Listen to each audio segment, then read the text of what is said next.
Hey, welcome to my channel. My name is Jønathan, and today I'm going to be talking about how it is impossible to be ex-gay.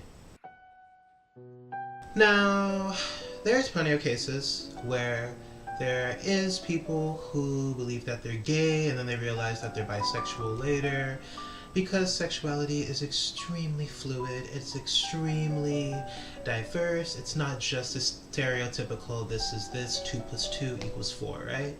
But in general, when it comes to the main thing that you're attracted to, it is based on I'm trying to think of like a way to like say this without like being very restrictive. It's kind of like what your brain naturally gravitates to. Not necessarily if it's a man or a woman, but what does your brain naturally gravitate to? Because sexuality, like I said, is very fluid. That can be on the asexual spectrum, where they don't really have they don't have, you know, a lot of sexual fantasies or anything like that. Typically, or people that are demisexual or tend to be that same way. So with them, it's not necessarily specific for, you know, sexual compatibility on what like you're attracted to in that sense, but romantic attractiveness, which is something we develop at a very young age. I mean, I've had crushes on people like Austin Moon, you know, when I was younger, and it didn't, you know, yeah, it didn't change at all. I tried to change it, I tried to fix it. Shit didn't change, man. It's kind of like the same thing with hands when it comes to like sexuality or gender expression as well. Like, think about it like hands. When you look at a baby, is a baby automatically born right-handed or are they born left-handed? You don't know until they tell you. Babies are typically born right-handed. When they start to learn how to use their hand, their dominant hand is what they are born as. So that is the hand that they, you know, associate with. In the same way, me, even though typically people are born straight, you can also be born left-handed, which could be an alternative sexual attraction that is outside of the stereotypical heteronormative view. Now, there's other people that could be born ambidextrous, so that could also associate with people that are bisexual, that are attracted to both. Someone like me, who has, you know, dated women. Me dating women, you know, I was able to like kind of see what I don't like, but there is aspects about femininity that I do find attractive from a kind of like emotional, spiritual sense. But in general, I'm attracted to men. Like, that's what my dominant hand is, in a way. You can't be ex-gay, you know, that's impossible. You can't stop being attracted to what you're attracted to. And a lot of Christians will use the term same-sex attraction to exclude the gay identity because they want to try to convince you, and this is a thing that they do in conversion therapy, I believe, if I'm correct. They try to like convince you that what you believe is just wrong and it's just a sinful thing that was put on you by your sinful nature, and you need to return to God, and you need to pray on your knees, and you need to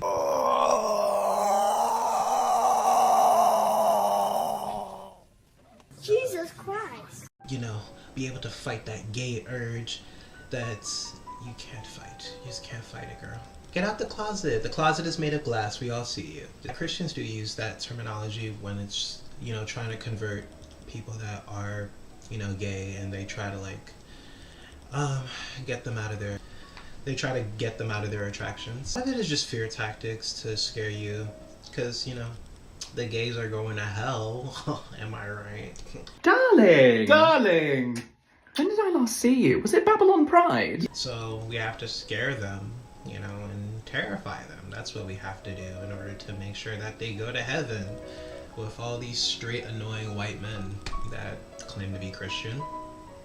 ready to end a whole civilization. Fucking morons. So that's why you can't be ex-gay. You just can't, girl. Research even shows there's people that have tried to suppress their sexual desires and they end up getting married. Let's say it's like a guy, they end up getting married to a girl, and then they'll literally end up divorcing and coming out as gay. So you can only hide it for so long, buddy. I remember like watching a Jubilee with these it was like a whole bunch of like Christian conservative ex-gay people and then people that identify as LGBTQ plus, and literally all of their arguments have nothing to do with science whatsoever. Every single thing is, well, this is what the Bible said.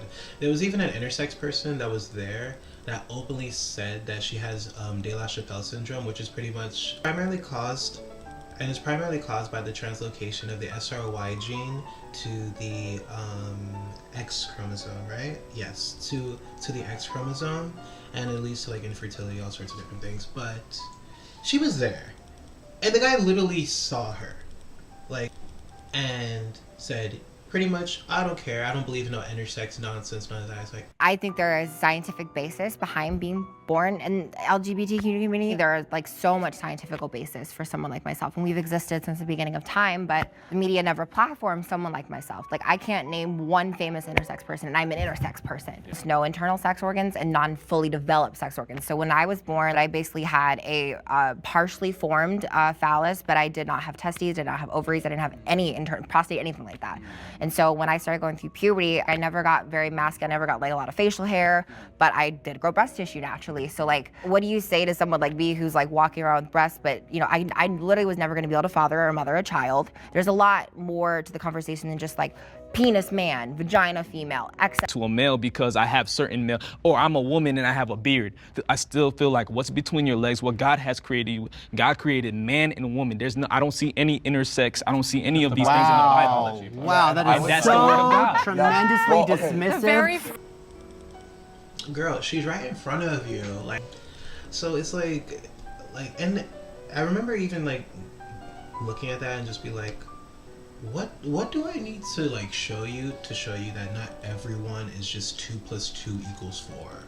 Like, there is variance. It's not just like as simple. Like, literally study out animals. You think they chose their attractions? You know, there's plenty of animals, penguins, flamingos, there's plenty of giraffes as well. Same-sex behavior actually has been documented in like 1,500 species all throughout all of our ecosystems. So it's just like, you can't, either you just want to ignore it or you're trying to find an excuse to be homophobic. That's really all it is at that point. So I don't want to completely just ignore a person's experience, but I think the terminology ex-gay is just a way to be homophobic, because you make it seem like if it's a lifestyle thing rather than this is a part of my personhood. Like I said, I'm not living a lifestyle of a right-handed person by being right-handed. That's how my brain works. And in the same way, I'm not living a lifestyle of a gay person by being gay. And, you know, also flamboyancy as well, making it seem like, oh, like you're acting gay, as well as like a weird thing that ex-gay people love to do is like, oh, well, I don't act this way anymore. It's like, I used to wear dresses and now I just don't, because that was the gay thing to do. It's like, no, I think that was just your way of expressing yourself. It has nothing to do with being gay. Actually, look at the way that men in the past used to dress. If you think that, you know, men wearing dresses automatically meant you were pretty zesty, there's plenty of straight macho men that wore a bunch of dresses. Your Lord and Savior being one of them, bitch. Sudden, just making it seem like every single thing that coincides with femininity automatically makes you emasculated. Bad Bunny's actually another person who loves women, loves wearing dresses, loves showing different aspects of his personality, feminine and masculine. He's also very open about whooping your ass if he needs to. Now, I'm going to Puerto Rico to kick your ass. that's the video. Thank you for watching. Like, comment, share, subscribe, and yep, see you again.